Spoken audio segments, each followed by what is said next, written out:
250 kvadratga restoran dizayn loyihamiz tayyor bo'ldi. Ko'rishingiz mumkin.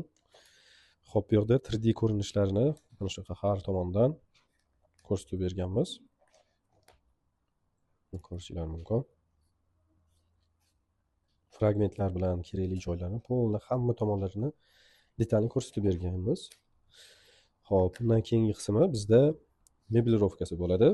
Qayerda nechta mebel ketadi, qayerda sanuzel joylashgan, qayerda mana mягкий zonasi, stol, stul zona alohida joylashtirib berganmiz. Bunda tambur, mana rakvina qo'l yuvib kiriladi. Mana shunaqa holatda joylashgan.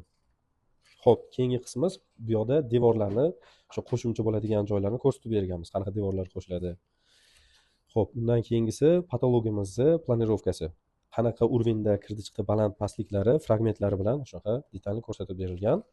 Keyingisi patologiyamiz ikkita etapdan iborat bo'lgani uchun mana shunaqa setka qismi bor, uni ham ko'rsatib berganmiz. O'sha zeleniy zonalari bor patologiyamizda.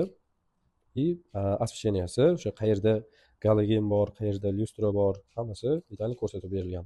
Включаторlari qayerda joylashgani, kabellar qayerdan o'tilishi, pol hammasi detalli ko'rsatib berilgan.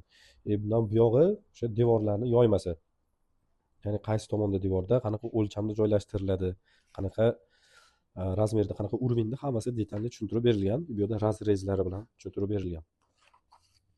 Bu yerda alohida detallari, bu yerda ishlatilgan dekorativniy o'sha panellar bo'ladimi, reshotkalar bo'ladimi, hammasini shunaqa detalli tushuntirib berganmiz. Qanaqa tiyagalar ishlatilgan, birga bir masshtabda ularni ham tayyorlab berganmiz.